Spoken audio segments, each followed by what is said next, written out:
अक्सर मैं लोगों को देखता हूँ, उनको ध्यान से देखता हूँ, उनकी सोच को देखता हूँ, उनकी चिंताओं को देखता हूँ, उनके व्यक्तित्व को देखता हूँ, तो मुझे उनका जीवन एक कारावास में नज़र आता है, जहाँ वो एक भीतर इतनी घुटन लेके चलते हैं, इतना दुख लेके चलते हैं, अपने आप को परेशानी में डाल के चलते हैं कि उन्हें खुद भी मालूम नहीं है कि अपने इस कारावास से कैसे बाहर आ जा सकता है। जैसे अपराधी एक अपराध करता है तो उसकी जो सज़ा है उसको एक कारावास में मिलती है, उसको वो समय कारावास में व्यतीत करना पड़ता है, वो चाहकर भी बाहर नहीं आ सकता। वैसे लेकिन मन जो है लोगों का, उन्होंने ऐसे ही उसको अपने मन को कारावास में रखा हुआ है, जहाँ वो एक ही सोच के साथ, जहाँ उनकी हमेशा ही जो कल्पना है, जो उनके सपने हैं, वो लोगों के साथ है कि लोगों से उनको कुछ मिल जाए, उनसे सम्मान मिल जाए, उनसे प्रेम मिल जाए। उनकी यही एक पूरी कोशिश होती है कि वो लोगों पर कैसे अपना प्रभाव जमा सकें, कैसे लोगों को अपनी ओर आकर्षित कर सकें।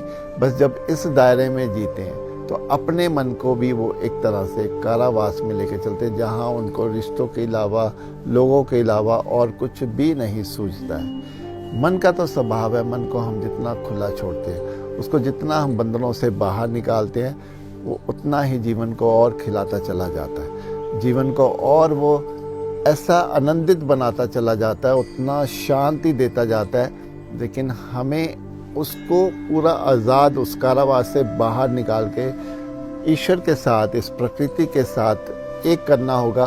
तभी वो जो मन है हमारी नकारात्मकता से बाहर आकर एक पॉजिटिविटी की ओर चलता है। तो मन ही है, अगर जब तक उसको हम कारावास में रखते रहते हैं तब तक हम दुखी रहते हैं, नाखुश रहते हैं, तनाव में रहते हैं।